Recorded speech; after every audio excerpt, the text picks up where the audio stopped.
I am Sunita from Team 5. Our project title is Land Dwelling Robot. Coming to introduction of our team, we are totally 4. Shivanand, Venkatesh, Sheetal and me. We are doing this project under the guidance of Miss Jyoti Gadak. Problem definition of our project is to design a semi-automatic land dwelling system, which should be user-friendly and easily controllable. The system should not exceed the length of 50 centimeters and can have a maximum weight of 2 kilograms. The system must cover at least 10% of its body in the sand. The system must be able to function without interruption for minimum of 3 hours with a rate of speed of 20 centimeters per 15 minutes. And also the budget of the system should not exceed 4,000 rupees. The system should dwell into the sand and must be able to detect the obstacles on its way and should pour the sand on itself. Coming to function tree and functional clustering, our land dwelling robot has mainly 3 functions: movement, receiving and penetration. Movement function is again divided into sub-functions called rectilinear movement and locomotory movement. Rectilinear movement in the sense moving forward and backward. Locomotory movement in the sense movement of the forelimbs. Receiving function receives the inputs. Penetration function in the sense it dwells and moves into the sand. Coming to functional clustering, we have clustered the rectilinear movement, locomotory movement, receiving function and penetration function and named them as separate units, that is rectilinear unit, locomotory unit, receiving unit and penetration unit. There are 3 subsystems in our project. They are front, the subsystem 1, rear, the subsystem 2 and neck, the subsystem 3. Now moving on to the generated concepts. After realizing the functions and going through the morphological chart, we generated 4 models or concepts in order to build a land dwelling bot. Then we reviewed each concept through puck chart and looked upon to various aspects like appearance, power consumption, cost and dwelling capacity. We rated each model some certain scores. Then we selected the highest rated concept and adopted it. The drawing of our selected concept, which is the concept number 3. Now moving on to the virtual implementation. Let's begin with the 3D model of our entire system. This is the image of the 3D model of our entire system.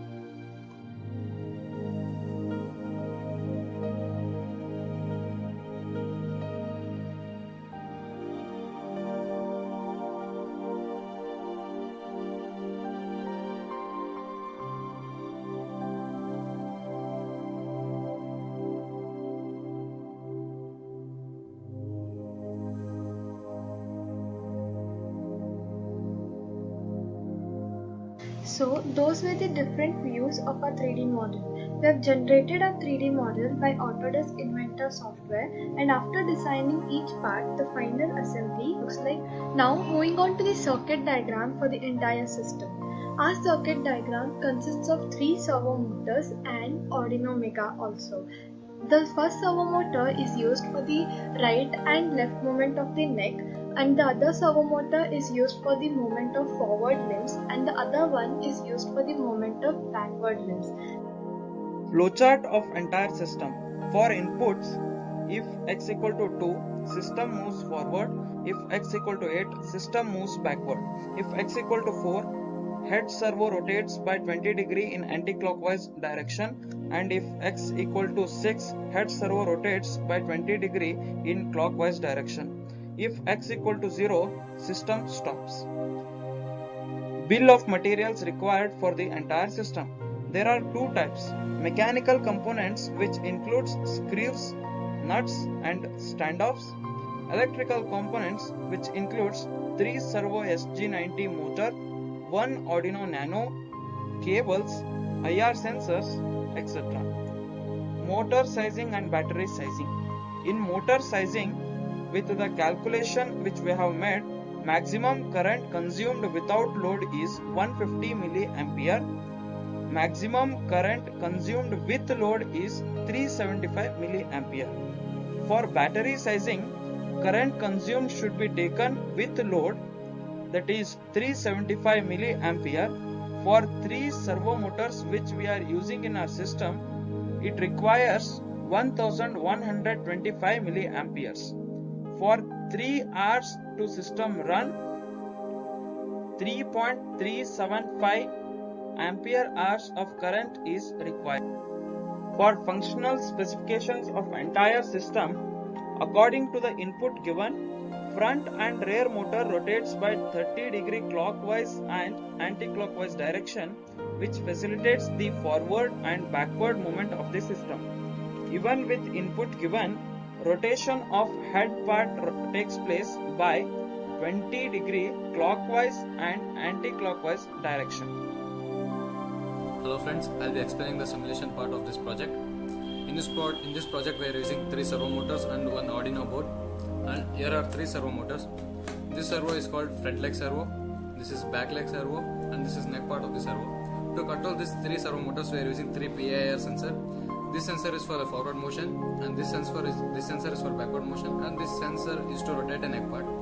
And whereas code of this project, you can see here, this code we have written in Arduino IDE. When we start simulation, when we give input to an first sensor,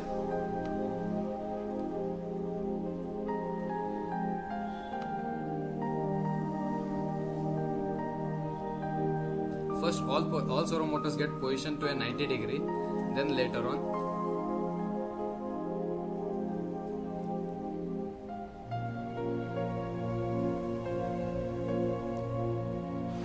when we give input to a first servo motor, when we give for input in first sensor x equal to 1, then the board shot moves in a forward direction where the front leg and back leg are moving in an opposite direction. During second case,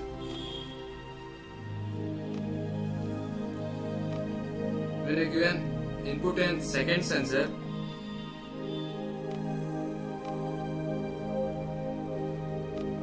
the board starts to move in a backward direction, whereas the first servo motor moves in an anti-clockwise and the second servo motor goes in a clockwise direction.